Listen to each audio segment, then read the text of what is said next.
Today I'm going to explain a thriller mystery film called Death Saved My Life written by Barbara Komlicka, a part of Lifetime's ripped from the headlines series. Sit back, relax and enjoy. Jade and Ed are a married couple who, to their friends and family, seem to have it all. Jade works at a marketing firm, while Ed is a medical doctor, a heart surgeon, the best cardiologist in the hospital he works in. However, in private, Jade is not happy with her life and Ed is making life miserable for Jade by emotionally and physically abusing her. Jade went to work. While she's in her office, Liam enters, her co-worker. Liam informed Jade about their client's review and how happy they are with the work she did for them and gift her a champagne as gratitude on the great work she is doing in the company. Jade is going to receive an award at her workplace. She went and bought a red gown for the night. Jade comes back home with her sister Lee. Lee is going to babysit their daughter while they get ready for Jade's award night. That's when Ed sees the red dress Jade bought. Ed keep cool because Jade's sister and his daughter are there. Jade is getting ready for the night, so she tries to wears the red dress and she found out Ed tears up the gown. He said to her the dress would make her look like a whore. Jade is not happy and with tears on her cheek she decided to wear her anniversary dress. Jade managed to smile that night and look happy to everyone. She collected an award for the most creative and outstanding leader of the year at work and she is to say a few words. Which she said the award may have her name on it, but everybody knows there's no way she can do it without her team, as marketing is a collaborative efforts. Ed looked at how Liam hugged her and that made him grow suspicion. They came back home. Jade finish a call in a room where Ed meet her and tell her in the future he wants someone to babysit his daughter Kayla, not Lee.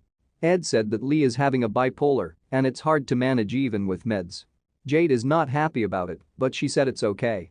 They were both undressing. Ed started to talk about Jade's co-worker Liam and she said he's just among the people she is working with. Before Jade knew it, Ed hit, chokes, and throws her across their bedroom and is accusing her of cheating on him with her co-worker, Liam. The following day Ed acted as if nothing happens during lunch. Kayla see flowers on the dining table and she asked her daddy if he gets more flowers for mommy and he answered her yes. Ed says to Kayla, "Do you know why?" Kayla says no. Ed replied, "Cause she's my little flower." Kayla, Jade, and Ed smiled and continue eating. Then Ed told Jade that he refilled her prescription at the hospital. Jade thanked him. Jade asked Kayla to go and play for an hour before bed. She left Jade and Ed at the dining. Jade tell Ed the realtor Jade is crying in the kitchen and Kayla sees her. Later in the night Jade is about to go to bed when she heard Kayla sniffing in her room. She opened the door and find Kayla crying, packs her belongings the following day and sneaks out of the house with Kayla to move in with Lee. Jade said to her sister that Kayla doesn't understand what is going and that it is better to be at Lee's house than somewhere stranger. Lee promised Jade to be there for both of them and won't bail on her like she did last time. Ed come back home in the nights and couldn't find his wife and daughter. In the kitchen he see the bowl Kayla used in the morning unwashed on the dining table. He find the note Jade left for him there that said, "We've left you." Ed never expect Jade to run away from him and that made him confused and angry. He pick up his phone and dial Jade's number, but Jade never picked. Ed called many times, but Jade refused to pick up, making him more angry. Parents' accident. Ed tried to persuade Jade to come back home so that he can help her if she fell sick again like he did before, but Jade refused and leave him there after she tells him she will see him on Friday when he come to pick Kayla. Ed assaults Jade after seeing divorce papers in her car. She tried to threaten him by filing a restraining order, but he didn't buy it.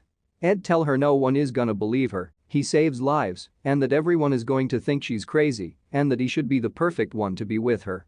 But Jade already made up her mind not to be with him and she tell him she'd rather die than be with him. She entered her car. Ed follows and threatened her by saying, "And I'd rather cut you in a million little ways than let anyone else have a piece of you." Kayla had her birthday in Lee's house and she celebrated with Jade and Lee. At night, Jade step outside to dump trash and she sees a man in a car parked near Lee's house. The man left, but Jade had a bad feeling about him. She feels he's spying on her or something. After Jade leaves work one day, at the car parking lots a man in a trench coat walks up to her and aims a pistol at her but walks away after almost being noticed by Liam. Jade is frightened. She rushed to Lee's house but couldn't find anyone there and decided to go and report to the police, but she found out that Ed's friend is the boss of the police station. Jade didn't trust him and lied to him about why she is at the police station. At Lee's house, Jade reveals to Lee that Ed has been abusing her and that she thinks Ed is trying to have her killed, but that she cannot report it to the police because Ed would paint her as crazy and would have Sean to protect him. Jade know the only way people and the police are going to believe her is if he says it with his mouth or he's seen red-handed.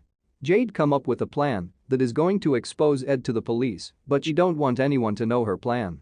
When Lee and Kayla leave the house to go to the park the next day, a hitman arrives to kill Jade. Ed, having ordered the hit on Jade, arrives at Lee's house only to find Jade missing and the kitchen trashed and covered in bloodstains.